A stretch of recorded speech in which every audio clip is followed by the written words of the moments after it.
آپ کو ایک آج ایسا واقعہ سنانے جا رہے ہیں جو ایک دوست نے ہمیں ان باکس میں شیئر کیا ہے، تو چلیں سنتے ہیں اس کی زبانی۔ میرا نام شبانہ ہے اور میری عمر 20 سال ہے۔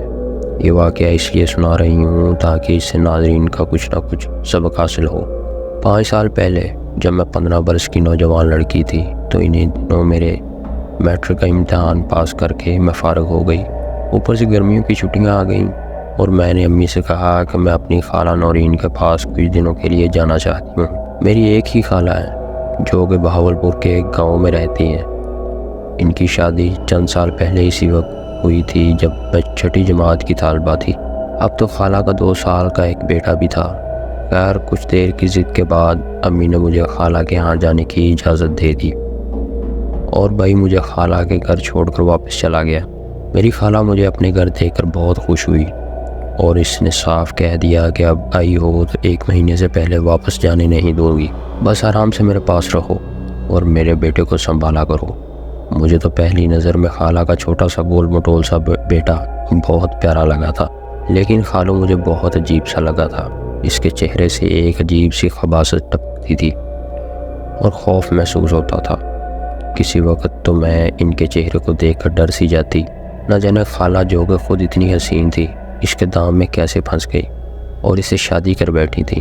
چونکہ گرمیاں تھیں اس لیے خالو رات کو چھت پر اکیلے سوتے تھے اور میں اور خالہ نیچے صحن میں پنکھا چلا کر سو جاتی تھی۔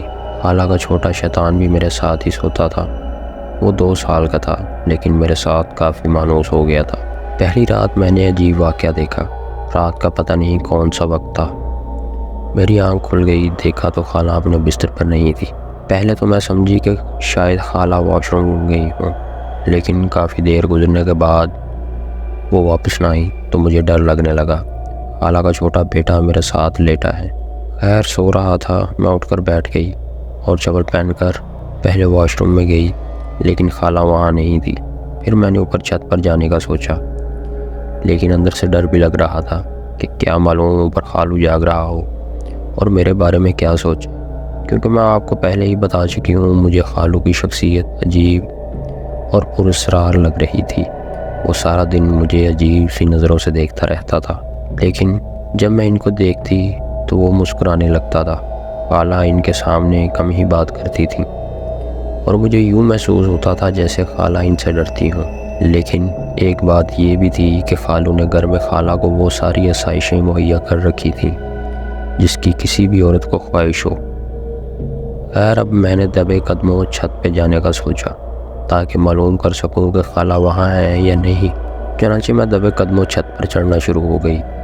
ایک ایک سیڑھی پر بنا آواز پیدا کیے قدم رکھتی ہوئی میں چھت کے بالکل پاس پہنچ گئی، کیونکہ میرے کانوں میں کچھ عجیب سی آوازیں پڑ رہی تھیں، جیسے کوئی تکلیف سے کرا رہا ہو، جیسے کوئی حیوان اڑا رہا ہو، یا جیسے کوئی کسی کی چیز کو زور زور سے فرش سے رگڑ رہا ہو۔ میں پریشان ہو گئی کہ چھت پر ایسا کیا ہو سکتا ہے۔ خیر میں نے ڈرتے ڈرتے سر اوپر نکال کر دیکھا تو چاند کی روشنی میں ایک عجیب منظر دیکھا۔ خالو چارپائی پر لیٹا تھا، اس کی گردن چارپائی سے نیچے ڈلکی ہوئی تھی اور خالہ اپنے ہاتھوں میں لوہے کی تاروں والا برش پکڑے اس کے پورے جسم پر رگڑ رہی تھی۔ خالو کبھی کبھی منہ سے عجیب سی آواز نکالتا اور پھر خاموش ہو جاتا تھا۔ میں یہ منظر دیکھ کر حیران زدہ رہ گئی اور جہاں تھی وہیں ساکت کھڑی رہی۔ میرے قدم جیسے زمین نے جکڑ لیے تھے۔ نہ جانے کتنے پل بیت گئے کہ اچانک خالہ نے گردن گھما کر مجھے دیکھ لیا اور ہاتھ کے اشارے سے کہا کہ تم نیچے چلی جاؤ۔ میں خالہ کو اپنی طرف متوجہ پا کر ہوش میں آ گئی اور جلدی سے نیچے اتر کر چارپائی پر جا کر لیٹ گئی۔ مجھے حیرت ہو رہی تھی کہ یہ سب کیا ماجرا ہے۔ انہی سوچوں میں گم میں سو گئی۔ صبح اٹھی تو خالو گھر پر نہیں تھے۔ خالہ کچن میں مصروف تھیں۔ میں ہاتھ دھو کر ان کے پاس چلی آئی۔ وہ میرے لیے ناشتہ تیار کرنے لگی۔ اچانک میرے ذہن میں رات والا منظر آ گیا۔ اس سے پہلے کہ میں کچھ بولتی خالہ نے خود ہی بتانا شروع کر دیا تھا۔ رات تم نے جو کچھ دیکھا وہ کسی کو مت بتانا، لیکن میں تم کو اصل بات بتاتی ہوں۔ تمہارا خالو کالے علم کا ماہر تھا اور پیسوں کے عوض لوگوں کی زندگیاں جیرن کرتا تھا۔ میں نے شادی کے بعد اس کو بہت منع کیا، لیکن اس کی آنکھوں پر تو لالچ کی پٹی بندھی ہوئی تھی۔ پھر نہ جانے کس کی آ لگی، اور یہ عجیب سی جلدی بیماری میں مبتلا ہو گیا۔ اکثر چاندنی راتوں میں اس کے جسم پر بدبودار خارش نمودار ہو جاتی ہے، اور جب تک لوہے کی تاروں سے رگڑوں نہ اسے سکون نہیں ملتا۔ رات تم اپنی آنکھوں سے سارا ماجرا دیکھ چکی ہو۔ خالہ کی باتیں سن کر مجھے انسان کے کرتوتوں اور پھر بے بسی پر رونا آ گیا۔ جب انسان دوسرے کو اذیت دیتا ہے تو سمجھتا ہے کہ اس نے اوپر والے کی پکڑ میں کبھی نہیں آنا، اور جب وہ پکڑ میں آتا ہے تو کہتا ہے کہ میں نے تو بے قصور سزا کاٹ رہا ہوں۔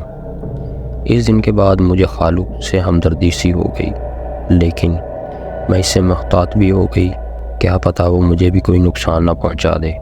امید ہے آپ کو کہانی پسند آئی ہوگی۔ دوستو، کیسی لگی آپ کو آج کی کہانی؟ کمنٹ کر کے اپنی رائے کا اظہار ضرور کریں۔ اپنے واقعات آپ بھی ہمارے ساتھ شیئر کریں۔